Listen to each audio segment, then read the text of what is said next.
السلام علیکم دوستوں میری آج کی یہ ویڈیو پچھلی تمام ویڈیو سے بہت زیادہ مختلف ہونے جا رہی ہے، کیونکہ میں آپ کو کچھ مرتے ہوئے لوگوں کی وصیتوں کے بارے میں بتانے جا رہی ہوں۔ وہ وصیتیں اتنی عجیب ہیں کہ جن کو سن کے آپ حد سے زیادہ شاک رہ جائیں گے کہ کیا دنیا میں ایسے بھی عجیب لوگ ہیں۔ تو سنیے اور دیکھیے ایسی ہی عجیب لوگوں کی شاکنگ وصیتیں، جن میں سب سے پہلے نام آتا ہے فریڈرک بور کا۔ دوستوں آپ سبھی نے پرنگلز چپس تو کبھی نہ کبھی ضرور کھائے ہوں گے۔ یہ دنیا میں بہت مقبول برانڈ ہے۔ یہ چپس سچ میں بہت ٹیسٹی ہوتے ہیں۔ یہ chips Procter and gamble company نے 1967 میں بنائے تھے۔ پہلے یہ چپس بھی عام چپس کی طرح پیکٹ میں ہی ملتے تھے۔ پھر ایک فوڈ کیمسٹ فریڈرک بور نے آئیڈیا دیا کہ کیوں نہ اس چپس کو ٹیوب جیسے ڈبے میں پیک کیا جائے۔ شروع میں تو سب کو یہ آئیڈیا بہت عجیب لگا، لیکن رفتہ رفتہ یہ بہت زیادہ مقبول ہو گیا۔ اس آئیڈیا کے بعد فریڈرک بور بھی بہت مشہور ہو گیا۔ فریڈرک بور کو پرنگلز چپس سے اتنی محبت ہو گئی کہ 1980 کی دہائی میں فریڈرک نے اپنی وصیت تیار کی، جو کہ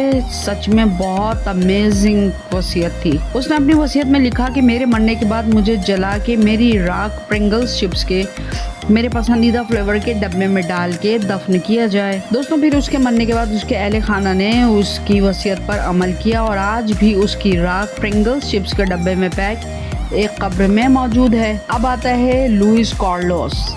دوستوں لوئس کارلوس پرتگال کا ایک بہت بڑا بزنس مین تھا، لیکن بدقسمتی سے اس کی کوئی فیملی نہیں تھی۔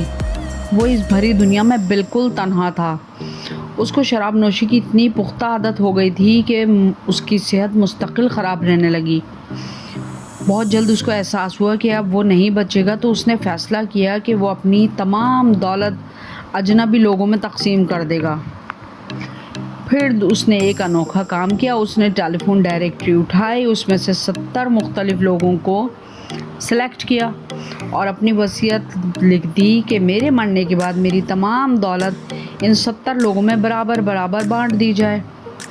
وصیت لکھنے کے 13 سال بعد لوئس کا تو انتقال ہو گیا۔ وصیت کے مطابق چنے گئے تمام لوگوں سے رابطہ کیا گیا اور انہیں لوئس کی اس وصیت کے بارے میں بتایا تو کسی کو بھی یقین نہ آیا۔ وہ اسے محض ایک مذاق سمجھے، لیکن جب انہیں وصیت کے مطابق پیسے مل گئے تو انہیں یقین آ گیا۔ Lawrence Bravo. سن 2011 سے پہلے امریکی ریاست ٹیکساس میں سزائے موت کے قیدیوں کو آخری کھانا ان کی خواہش کے مطابق دینے کا قانون تھا، لیکن براوو نام کے اس قیدی کے بعد سے یہ قانون ختم کر دیا گیا۔ دوستوں ہوا کچھ اس طرح کہ لارنس براوو سے جب اس کے آخری کھانے کے بارے میں پوچھا گیا تو اس نے کہا مجھے 2 cheese and beef omelette, 2 chicken fried steak, ایک ٹرپل چیز برگر، ابلی ہوئی بھنڈیاں ود ٹومیٹو، ایک meat lover pizza, ½ kilo barbecue meat, 3 chicken fajita roll, double روٹی، پینٹ بٹر اور پائنیپل آئس کریم کھانے کو چاہیے۔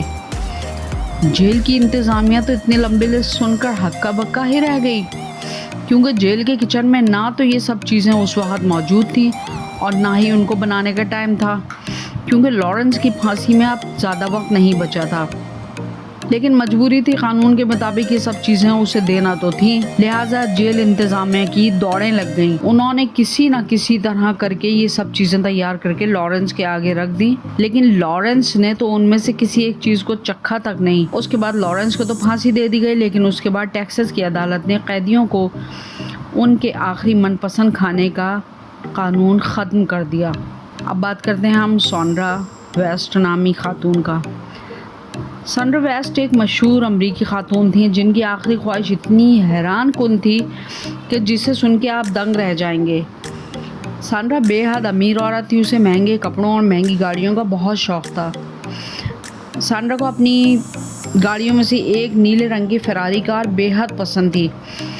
اس نے اپنی وصیت میں لکھا کہ اسے مرنے کے بعد اس کی اسی فراری کار میں رکھ کر دفن کیا جائے۔